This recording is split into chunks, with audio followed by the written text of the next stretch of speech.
Hello दोस्तों, मेरे channel पर आप सभी का स्वागत है। आज मैं आपको 3 सॉकेट, 3 स्विच, एक इंडिकेटर और एक फ्यूज का कनेक्शन करके दिखाऊंगा। तो आप मेरे इस वीडियो को लास्ट तक देखिए, तभी आपको इसका कनेक्शन अच्छे से समझ में आएगा। तो चलिए सबसे पहले फेज का कनेक्शन कर लेते हैं। फेज का कनेक्शन हमें फ्यूज के नीचे में करना है, इंडिकेटर के नीचे में करना है और फिर तीनों स्विच के नीचे में करना है। तो चलिए सभी में फेज के तार को लगा लेते हैं। सबसे पहले फ्यूज के नीचे में हम फेज के तार को लगा लेंगे इस तरह से। दोस्तों, इस तार को लगाने के बाद इसे हमें अच्छे से कस देना है। तो चलिए मैं इस तार को अच्छे से कस देता हूँ, टाइट कर देता हूँ अच्छे से। अब देखिए इस तार को हमें इंडिकेटर के नीचे वाले पिन में कनेक्शन करना होगा। तो चलिए मैं इस तार को इंडिकेटर के नीचे वाले पिन में लगा देता हूँ।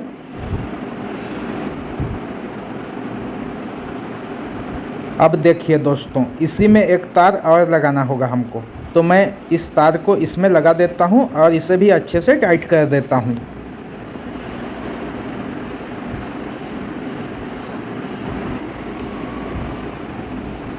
अब इस तार को हमें स्विच के नीचे में लगाना है। तो मैं इसके बगल वाले स्विच में ही लगा देता हूँ इस तार को।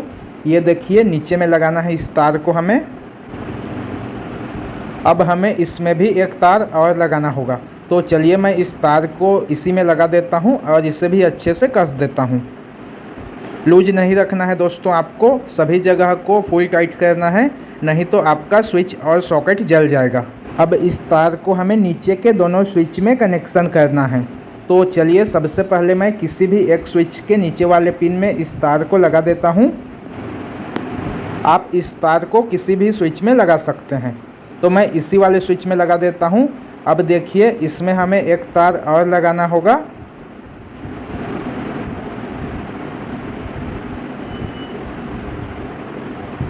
अब देखिए दोस्तों, इस तार को हमें कहाँ लगाना है। तो दोनों स्विच के नीचे में हमें इस तार को लगाना है। तो इसे इस वाले स्विच के नीचे वाले पिन में मैं लगा देता हूँ और इसे भी अच्छे से टाइट कर देता हूँ। दोस्तों, आपके बोर्ड में जितने भी स्विच रहेंगे सभी स्विच के नीचे में हमें फेज के तार का कनेक्शन इस तरह से कर देना है। तो देखिए मैंने सभी स्विच में फेज के तार का कनेक्शन कर दिया।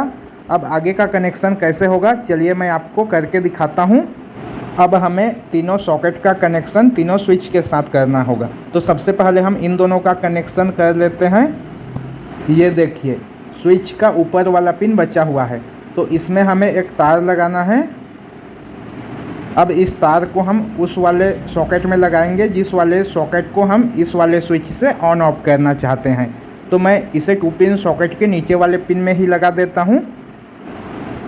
अब इस वाले स्विच से ये 2 पिन सॉकेट ऑन ऑफ होगा दोस्तों। तो इस तरह से स्विच के साथ सॉकेट का कनेक्शन होता है। अब हमें 5 पिन सॉकेट का कनेक्शन इस वाले स्विच के साथ करना है। तो इसका कनेक्शन भी वैसे ही होगा। स्विच के ऊपर में एक तार लगा देना है हमको।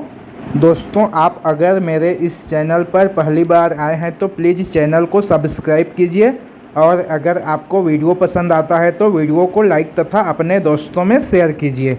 अब देखिए इस तार को हमें कहाँ पर लगाना है। तो 5 पिन सॉकेट का 2 पिन होता है, एक न्यूट्रल का होता है और एक फेज का होता है। तो ये वाला पिन फेज का है दोस्तों, तो इसमें हमें इस तार को लगा देना है। फेज वाले पिन में L लिखा होता है और न्यूट्रल वाले पिन में N लिखा होता है। तो हमें फेज वाले पिन में इस तार को इस तरह से कनेक्शन कर देना है। देखिए दोस्तों, इसका कनेक्शन भी हो गया। अब हमें इन दोनों का कनेक्शन करना है। तो इसका कनेक्शन भी वैसे ही होगा। स्विच के ऊपर में तार लगाना है और उसे फेज वाले पिन में सॉकेट के लगा देना है। तो चलिए मैं स्विच के ऊपर में एक तार लगा देता हूँ। दोस्तों, आप बोर्ड वायरिंग में कोई सा भी रंग का तार यूज में ले सकते हैं।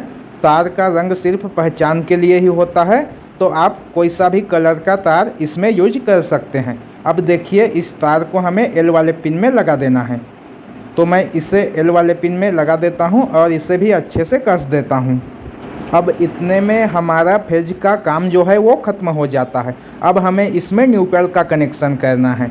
तो न्यूट्रल के लिए मैं काला तार यूज में ले रहा हूँ, आप कोई सा भी रंग का तार यूज में लीजिए। देखिए दोस्तों, न्यूट्रल का कनेक्शन इंडिकेटर में और तीनों सॉकेट में करना है हमको, बाकी और कहीं पर भी न्यूट्रल नहीं लगेगा। तो मैं यहाँ से शुरू कर देता हूँ न्यूट्रल का कनेक्शन। 5 पिन सॉकेट के एन वाले पिन में हमें न्यूट्रल के तार को लगा देना है और इसे अच्छे से कस देना है। अब इसी तार को हमें दूसरे वाले सॉकेट के न्यूट्रल वाले पिन में लगा देना है। अब दोस्तों इस वाले पिन में हमें एक तार और लगाना होगा, तो चलिए मैं इसी में एक तार और लगा देता हूं और इसे कस देता हूं।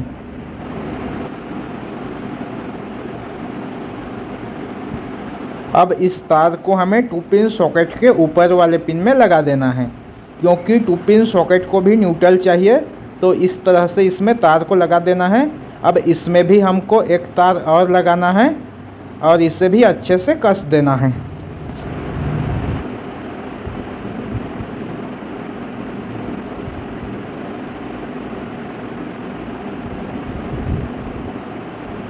अब देखिए दोस्तों यह तार कहाँ लगेगा, तो इंडिकेटर के ऊपर वाले पिन में इस तार का कनेक्शन करना है हमको।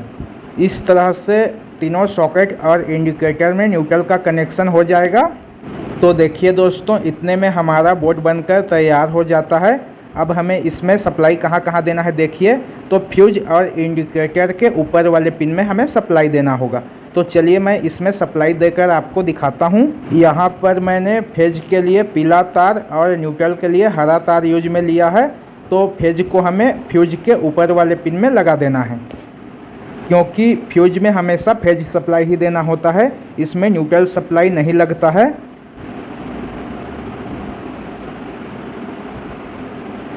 अब न्यूट्रल सप्लाई इंडिकेटर के ऊपर वाले पिन में दे देता हूँ, क्योंकि हमने इंडिकेटर के ऊपर में न्यूट्रल के तार का कनेक्शन किया है, तो हमें इंडिकेटर के ऊपर वाले पिन में ही न्यूट्रल सप्लाई देना होगा।